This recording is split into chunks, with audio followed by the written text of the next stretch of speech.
from Missouri.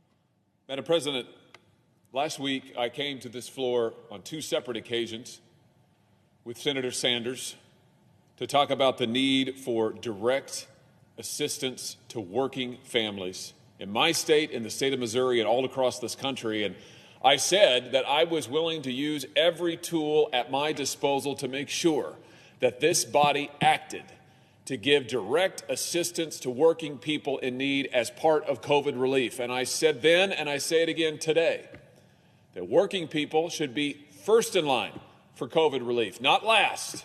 They should be the first consideration, not some afterthought. And I'm pleased to report that we're told today, as negotiations are ongoing about a COVID relief bill, we're told that direct assistance to working people and working families is in the bill, that working people will be getting assistance. And I want to say once again here on this floor, as that package continues to take shape, how important it is that working families be able to count on some relief, and how important it is for this body to prioritize working people over government, over big businesses, over government programs, but to give assistance directly to the people themselves. Look, people know how to spend their money and what's best for their own families. The quickest way to help people in need is to give them direct assistance and let them make the choices for their own families, for their own kids, not to have to wait in line for some program, not to have to talk to some bureaucrat, but to be able to make their own choices direct, with assistance that comes direct to them. That's going to be in this bill, I understand, and I'm sure as heck going to continue to fight to see that it is in the bill and that any relief that's passed by the Senate prioritizes working people with direct relief. Now, some have questioned whether this is really necessary. Some have said, well, it's not an emergency. This bill is only for emergencies, and direct assistance isn't an emergency. To which I say, is it not an emergency that working people are having to line up for food, literally line up for food in this country, in this day and age, because they don't have enough money to go purchase nutrition for their own children? I mean, just think about what's happening in my own state. Let me tell you about Monarch Baptist Church in Neosho, Missouri. That's down in southwest Missouri. Now, at Monarch Baptist Church in Neosho, they had a food distribution program, and they've done this for years, by the way, but as COVID intensified this past year, they stood up their efforts. Neighbors came together, donated. They got all the food that they could. They went out there in Neosho, Missouri, not a huge town.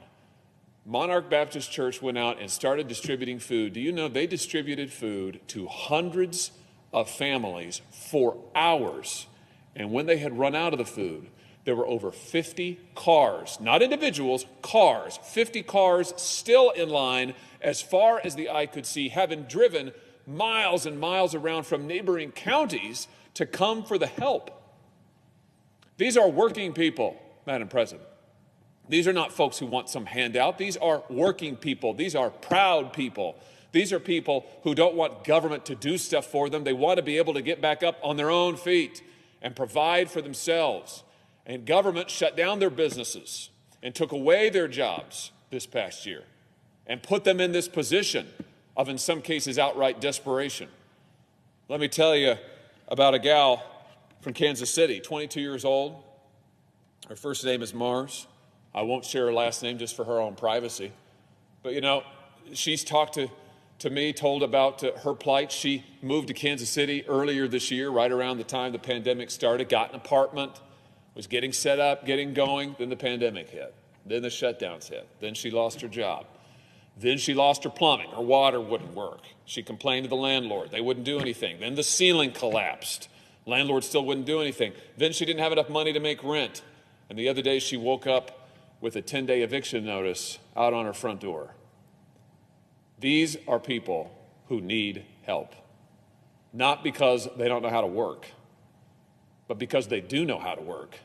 And the government has put them in the position that they're facing today. This pandemic has put them in the position they're facing today. And what they want is the ability to get back up on their own 2 feet and provide for themselves by the work of their own hands. And that is what direct assistance to working families will do. So to those who say it's not an emergency, I urge you to open your eyes and to look around at the people who are hurting, who are struggling, who are desperate for help.